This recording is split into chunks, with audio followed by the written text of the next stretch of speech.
Welcome to the Industry Insider, brought to you by PromoCorner. Each week, promotional product professionals Meg Erber, Jeff Franklin, and Stephen McFadden, along with special guests, will discuss industry news, trends, and events with a focus on educating the promotional products industry.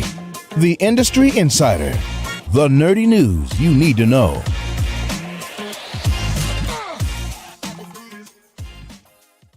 Welcome back to yet another exciting episode of the Industry Insider, your promotional products podcast where you can get all the nerdy news you need to know about. My name is Jeff Franklin, National Accounts Manager with Headwear USA, and I'm joined today by three other lovely folks. But of course, before we get to them, we got to tell you about our fine sponsors for this episode. Good friends over at Brentwood Line, specializing in chairs, coolers, backpacks, and blankets. A well-respected supplier known not just for their high-quality products, but also for their customer service. Brentwood Line values and appreciates its customers to the greatest extent, and they want to make sure that all of your expectations are met. So be sure to head over to BrentwoodLine.com to check out the latest and greatest products for all your outdoor needs. Tell them the Industry Insider sent you. Why don't we say hi to Meg Erber? Meg the Terminator Erber. Erber. How are you? I'm doing good. I had a fun weekend this past weekend. We had a beach day with some promo folks, and that was a lot of fun. Yeah, it took us a really long time to get there, though. Like, the traffic was horrendous. So by the time we got there, it was like 2:00 in the afternoon. Yeah, I was actually meant to be there, and my sister planned her son's birthday party this weekend instead of like next weekend. So I don't know what the planning was there, but had to miss the beach trip. So no, that's okay. But I was with Laurie O'Shea, Tish. I didn't know she's in ePromos. Oh, yes. Meredith from Hit and Tony Absolutely. from Ariel. I was gonna say Sweden, but he's not with Sweden anymore. So yeah, it was a good time. Oh, that's the crew. We love Tony and Laura. Lori, excuse me. What were you saying, Jeff? No, nothing. Just if you said Tony was from Sweden, he might have murderized you. I know. Okay. All right, Stephen McFadden, how are you doing today? Fantastic. You look super fantastic, man. Good. I'm so glad. That's the look I was going for today, Jeff. So good. Well done, sir. Well done. Thank you. And Jeff, yourself? I'm hanging in there, Thanks for asking. Doing all right. Just trying to get through all the work. Super busy, which is a really nice thing, I guess, but looking forward to getting through the work. That's for sure. We're joined today by a special guest, Tish Marshall with ePromos. And Tish, it's really nice to have you on the show with us. We're going to talk about sort of moving up from entry level to C-suite. And but before we get into the topic, it is customary for us to give our special guests a good 3 to 4 minutes to introduce yourself, maybe tell us how you got started in the promotional products industry and what you've been up to since. So first of all, how are you? And then take it away with the introduction. Thank you so much for having me on today. Doing okay, just kind of getting over being sick this past week, but I'm pushing through. I got my Pedialyte and I'm going. There you go. As you stated, I'm VP of Operations at ePromos. I've been with the organization for 19 years, and very much like the article I kind of described, I got into this industry by accident through a temping agency. And honestly, I thought I was going to be with the company for 6 months, and 19 years later, I am still here, which is crazy. It was literally probably the funnest, most interesting job I've ever had, ever. And I just literally got sucked in deeper and deeper, just kind of learning all of the different aspects of the business, specifically the organization with the ePromos. And I loved it. And I'm so glad I found it by accident. Well, listen, I don't know if a black hole is the best way to describe our industry, but that's what I'm going to go with. Because you're absolutely right. You kind of get sucked into it and you can't get out. It's the greatest industry there is out there. So yeah, we'll just call it the black hole. Yeah, it's like the greatest unknown known industry. It's like, what the heck? Right. And if you're in it, you're like in this bubble and you're like, there is nothing else. How do you not know who we are? So yes, Tish, how do you explain to your friends what you do? Easily. I just say, when you go to the bank and you get that pen or that mug or this T-shirt you're wearing, that's part of what I do. I start from there, and that kind of gives them some visualization, some understanding. And then, if they want more, then I go into the technical. There's a supplier, there's a distributor, there's a client, and all that good stuff. Yeah, if we get that far. Yeah, it's like you said, it's the most well-known but completely unknown industry, and it's one of the largest out there too, 25 billion annually and growing. So it's pretty awesome. Well, like I said, we are here to talk today about sort of entry level into the promotional product space and maybe working your way up to sort of C-suite. So first of all, Meg, you had mentioned there was an article, I believe. So why don't you tell us a little bit about the article, Meg, and then Tish, you can chime in there. So she basically actually talks in the beginning of the article about the different ways that people get into this industry, which we actually talk about every time on the podcast. So I just thought that was pretty funny. But she goes over these 5 steps, and I want her to speak to that because I think they're really enlightening, and I think I do have some questions in between.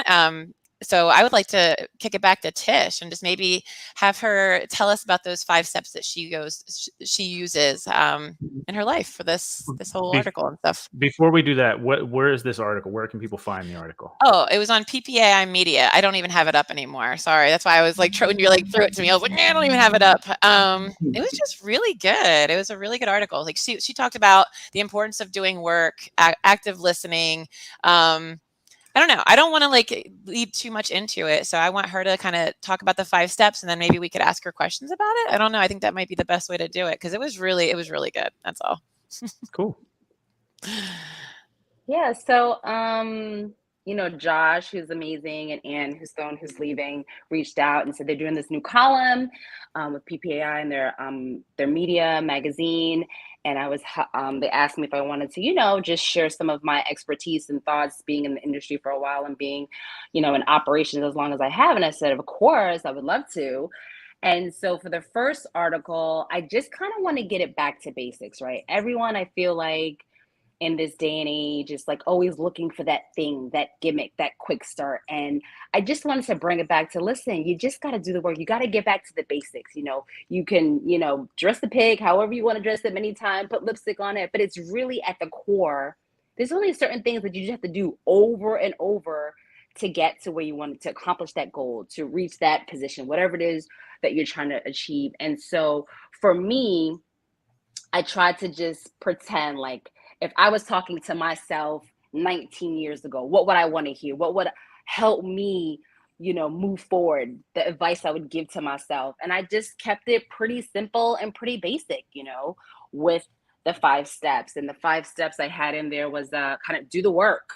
That is it seems so simple, right? It seems so easy, but that is a big step that people are missing nowadays. People just want it to happen and think it happens in a minute. But it doesn't. It takes work. It takes effort. It takes, thought. It doesn't happen overnight. And so I just wanted to kind of emphasize that, it may be hiding in plain sight, but this is what you have to do to get to the next step, right? Do the work. Then, of course, you got to listen and solicit feedback. Super important, right? You're doing the work. You got to kind of pay attention, be observant, see what's going, see what work that you're putting in, what's being received, how people are receiving, how people are taking what you're giving them or doing, whatever the thing may be.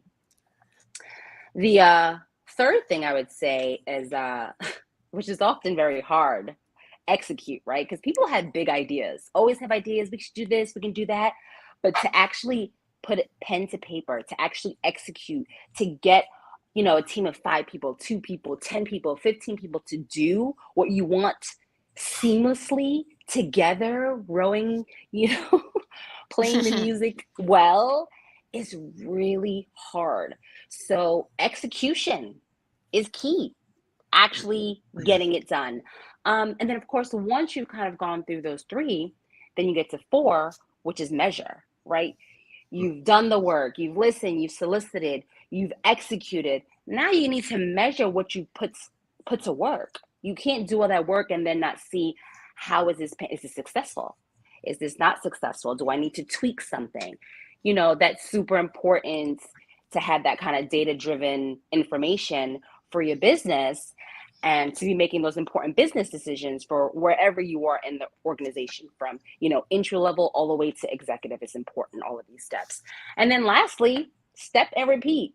Keep doing it over and over and over again. Sometimes you do something, you work so hard, you get so close, and then you stop, not realizing how close you are to the finish line.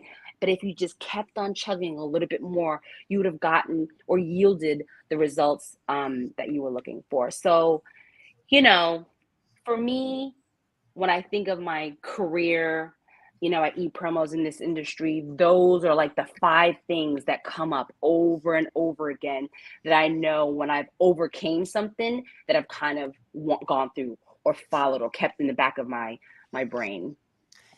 I think it's a really great, like, just stepping stone starting and a great way, like a plan to follow. You emphasize the importance of doing the work and not skipping steps in the process. Could you maybe share a specific experience where through all the research and the preparation that you do, it led to maybe a successful project or decision? Ooh, let's see. There's so many to choose from. I know. When you were talking, the whole doing the work thing really resonates with me because I think so many people try to skip the step, just get this outcome. And really quick story: when I was at Jetline, we moved from New York down to South Carolina, and I was hired to run a specific division, customer service, maybe trade some salespeople. But when I walked into that production facility, it was a madhouse, and it was a little crazy. And I actually had to. My role changed and turned into a production manager, and I didn't know how to screen print or pad print or laser engrave. So I had to do the work. I actually had to learn how to burn the screens, learn how to use a manual, systematic, M&R machine, get into laser engraving. I had to teach myself these things before I could manage employees to be able to do those things the same and figure out how things could go wrong to be able to fix them ahead of time and implement these things. So that really resonated with me. I'm a big advocate for doing the hard work, and it doesn't have to be always hard. There's an easy way and a hard way, but you got to put the work in. So that was my little story to your story. Sorry. Yeah. Just I feel like your story triggered a story in my, and it's not really a story. I feel like it's just in general. So like in operations, right? You have a team. I oversee support, right? So we support sales, we support different divisions of the business. And very often, let's talk about a new hire. You get a new hire. In order for that new hire to be successful, both parties have to put in the work, right? The new hire has to be motivated, coming in ready and willing to learn. And then as the employee, as the manager, you have to be ready to train them, to provide them with the tools to be ramped up to be successful.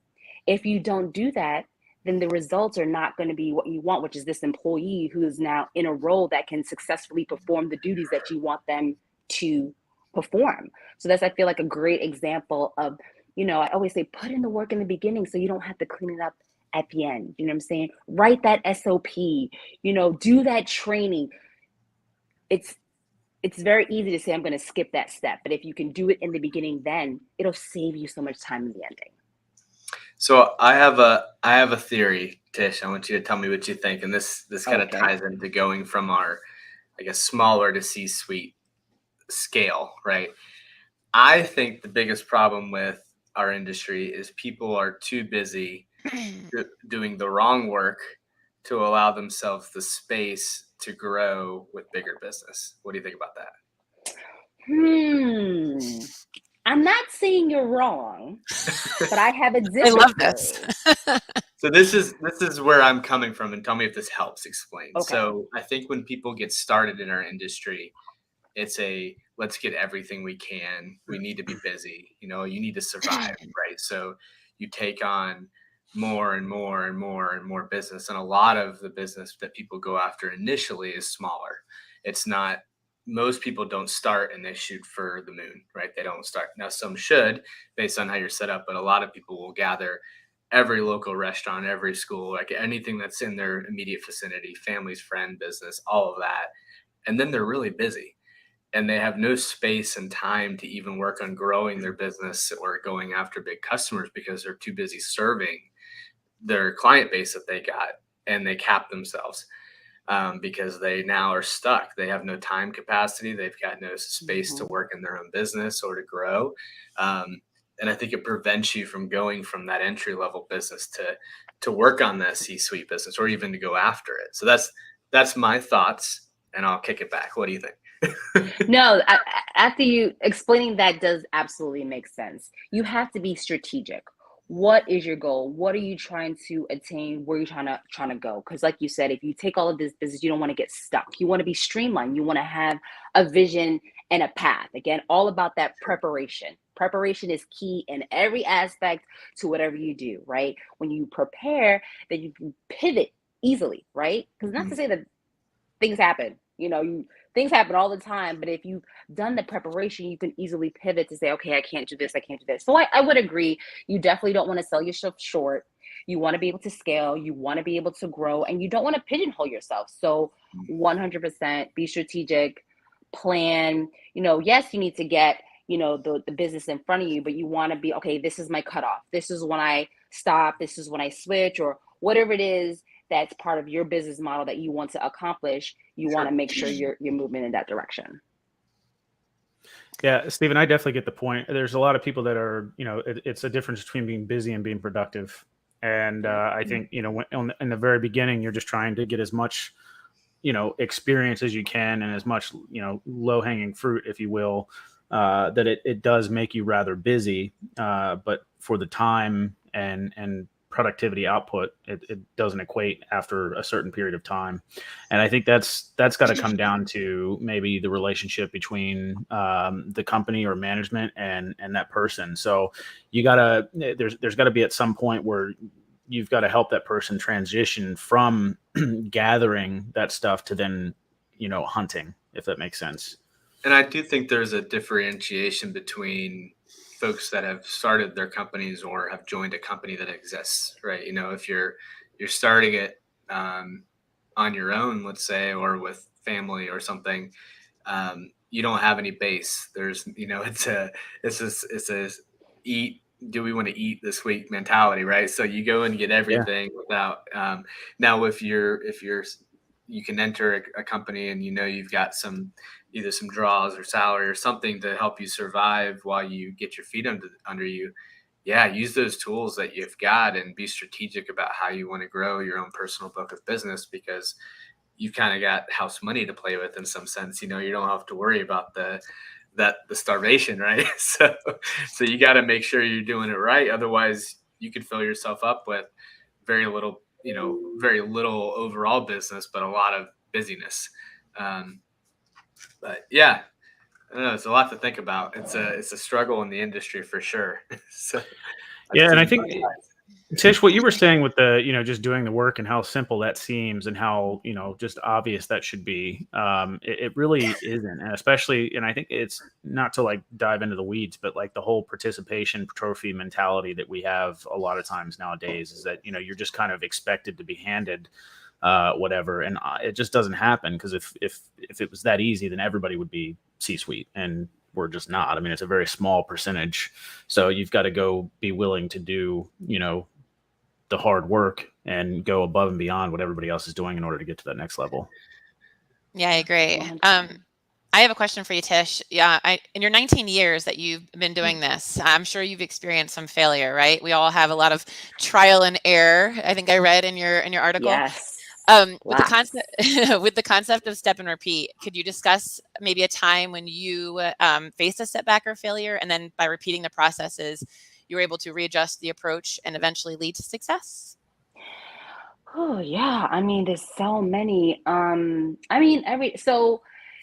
look at failure as and this has been a process for myself, right? Mm-hmm. This is like, I'm growing, I'm learning as well as, as I'm talking to you guys. And so over the years, I was very fearful of failure. I was afraid of what people thought, how I would just come across, like I didn't look like I didn't understand what was going on, or I would seem dumb or something. And then over the years, I just realized with, just time, experience, I don't feel that way anymore. I'm authentically who I am. If I fail, I have no qualms about that, or I feel any type of way with regards to how they view me, because I know from that failure, I've learned something and I've grown. So I just wanted to state that, because that's so important, because failure is a big thing, big thing. And it's something that I'm so happy that I've reached a point, and it's something that I still have to continue to talk to my own self about. Like, girl, don't even worry about that. Move on to the next one, because sometimes not, how, what happened, but how you came back from that. That's like the biggest thing, how you handled it. So as far as a specific example, I mean, for me, every day I'm having to, direct, implement, delegate with the team. And I remember one time I gave improper instructions that led to the team going down a path that we should not have. And I had to literally quickly pick. First of all, I had to acknowledge. That's number one, right? Yeah. Like, hey, I did this. This is my bad. I need everyone to stop. And we need to go back to the drawing board. And the other thing about that too, just failure, is as far as how I like to work, because everyone doesn't do this, and one size doesn't fit all. I'm in there with you. I'm never going to delegate or give work that I'm not going to be able to or can't do myself and my team. That's awesome. super important. Like, I'll get into the trenches with you if need be, because we all are here to try to achieve that goal. So with me giving that improper instruction to the team, we were going down the wrong path, and that was going to be catastrophic. I had to stop everyone. I had to have a team meeting. I had to say, hey, I made this mistake. This is what we need to do to correct it. And then also just check in now, because, it's very hard to redirect a train. Once that freight train is going, people are off. So while you tell people things, sometimes it doesn't register. So you got to step and repeat. I had to message people after the meeting and then call people up. Just want to make sure we're not doing this anymore, and just ensure, like, all day, like, really derail my schedule, obviously, because I made the mistake, to then redirect the team, get them back on the path, and then everything course corrected, and we were all good again. So, but awesome. it happens. No one's perfect. You said something that really rang bell. And when I went to Women's Leadership Conference last year, they talked about it, was imposter syndrome. You didn't give it the definition, but what you had was imposter syndrome. And I love that you kind of overcame that, and you overcame that because of the confidence that you got in yourself over doing the work, knowing that because you put the time in, that the confidence just builds. The other thing that I like that you said was the accountability aspect of it. Taking accountability is, I think, such a big part of being a leader. When you make a mistake and then you're accountable for it, it sets the bar. It sets the bar that it's okay to make mistakes. We're all human. It's really how you rectify those situations. And I really think that helps people in leadership positions to just show that they're being accountable and responsible, and it's okay to fail. And I think at the end of the day, we're not really afraid to fail. I think we're afraid to look stupid, right? It comes down to your own ego. It comes down to your pride, because failure, it comes to the risk of looking a certain way, giving a perception of a certain thing that is not who you are, and nobody wants to look like that. So that's my 2 cents. But were any of these steps that you talk about, have they influenced your leadership style at all at ePromos? Or is that kind of built you into the leadership? I guess a little of both. I mean, it's kind of morphed. I didn't have like a playbook when I started out. So it was kind of like a morph. Like, as I started to get more tasks and have more responsibilities and learn and do the trial and error and fail, it just, like, these realizations came to light. And then I've made my own playbook now, right? I'm laughing because I know every time I say it, everyone is like, what? I have my 7 P's. I live by them. All right, what are the 7 P's? Prior proper planning prevents piss poor performance. Oh. Wait. It's a mouthful. You've never heard that before, Nick? I feel like that was more than 7. Hold on. All right, do it again. Yeah, so I was counting in my head, and then I got to 7, then I felt like there was 9 more. So go ahead. Okay. One more time. Okay, so prior proper planning prevents piss poor performance. 7. Okay. Come on. Adding is hard. Lots of P's. I just looked. You had 8 fingers up. It's okay. No worries. This is why I sell promotional products and not promotional products. I got you. In other words, if Meg comes to you and asks if you want her to do your taxes, you might want to. You might want to double think that one. Oh. All right, Tish. So What else? I feel like those. Meg railroaded you there with the 7 P. Right. What else other than the 7 Ps? What's next? Ooh. Oh yeah, what's next? Just what's next for you in general? Like what's next after C-suite? So C-suite, I do have another article coming out from PPAI. I don't want to spoil it though. You'll just have to see it when it comes out. Some Ooh, teaser. okay. And honestly, the topics, I can kind of give you kind of like my rundown of how I think of the topics. I'm just like, it's like, what's happening now? What am I going through? What am I seeing amongst maybe some of my colleagues, some of my friends? What's the topics that people are talking about? And then I just kind of draw into that based on my operational experience and I expand. So this is all opinion, my thought, what I've seen, what I've gone through, what has been successful for me. So disclaimer, everything may not work for everyone, but this is what I've gone through and seen has been successful. So the next one is coming out soon, and just continuing to learn, to grow, to evolve, and be the best individual that I can be, and just really also one other goal that I want to really make sure I mention on this podcast, but just like mentoring. I know we have like Promo Kitchen and stuff like that. Like that's like something that's important to me as well. I'm very into volunteering, into the community, with my family, with friends. So I just want to make sure that I'm giving back. Like I've had a lot of success in my life, and now it's like to the point where I just want to share and give. And so that's what I'm using these platforms to do. Those are some key words that my ears definitely like to hear. We might have some opportunities for you. No, I'm on the Promo Cares board, so those are some things. There's some keywords. We'll definitely have to talk off of this podcast, but we just wrapped up our Water for Good, and I am not going to give the total number yet, but we're going to have a big event with our big reveal. But it is up there, and you as an industry, you guys did this. Like everyone that's listening, the suppliers, the distributors, and the entire Promo Cares board, this is a big number, and we're gonna be able to provide a bunch of aqua towers in these impoverished communities. So really excited about that, but more to come on that. But yes, are you still involved in Promo Kitchen? Are you still what were you? Were you a chef or a sous chef? You asking me? Yeah. No, the other Steven. I didn't hear the name. I'm sorry. No, I'm not. I was a sous chef for a period of time, and I am no longer. I've reduced my industry volunteering. I'm doing some industry and some outside industry, and I limit myself to 2 boards. So yeah, I don't blame you there at all, man. It's a lot, especially when you have kids. Two kids, 2 boards, 1 wife. Yeah. You got to make sure I do 2. Yeah, I hear that. You want to do any plugs for HIPAA, for HPPA while we got you on here? Yeah, for sure. If you're in the Houston area, please join our group. Go to our website, come to our events. Our next big event that's happening next month is the axe throwing. It's a team building event. So much fun. If you have a team, great. If you don't have a team, we'll pair you up with a group. It's going to be very exciting.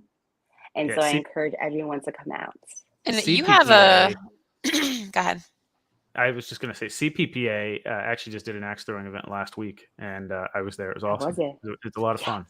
They're always a lot of fun. I'm kind of a natural at it. I'm just gonna let you guys I am know. too. I have a video. I'll have to like my first time throwing it, stuck it right in the middle, and I was like, I'm out. That's it. Mic drop. Natural Viking. So Tish, you guys have a really cool speaker. I don't know if you want to just kind of plug that real quick, coming to an event in September. Yes. I'm actually kind of excited about for you guys. Yeah. So we have Mad Max? Mattress Mac. Excuse me. I always get that Mac. So we have our hot stuff show. It's a trade show that we have in the fall, and he's going to be our speaker. So everyone, he's well known, obviously, for selling mattresses and furnitures, and obviously very connected to the Houston Astros with regards to every time they win the World Series. He's literally giving away furniture if they win, which is pretty awesome. He's an icon in the city, and we're super excited that he's going to be speaking at our event. So that's the second plug, Hot Stuff, Cool Stuff Show. popping off in September here Ooh. in the Houston area. Looking forward to it. Wish I could be there, Yes. actually, but I'm sure we'll hear about it. Very All right. cool. Meg, Steven, anything else to add to the C-suite conversation, or are we ready to Nope. wrap up? We're good. All right. Well, Tish, thank you so much for joining us. It was awesome to have you on. I will definitely have to look at that article. Meg, I know you posted in the private chat, but maybe we can get Jessica or somebody to pull that into the comments so people can, just click the link and check that article out. But definitely appreciate your expertise and for coming on. Thank you guys so much. Absolutely. If you guys enjoyed the podcast, it was brought to you by our good friends over at Brentwood Line. They specialize in chairs, coolers, backpacks, and blankets, a well-respected supplier known not just for their high-quality products, but also for the customer service. Brentwood Line values and appreciates its customers to the greatest extent, and they want to make sure that all of your expectations are met. So be sure to head over to BrentwoodLine.com to check them out and to check out all the latest and greatest outdoor products. Tell them the Industry Insider sent you. And you know what? Until next time, we'll be seeing you guys. Take care.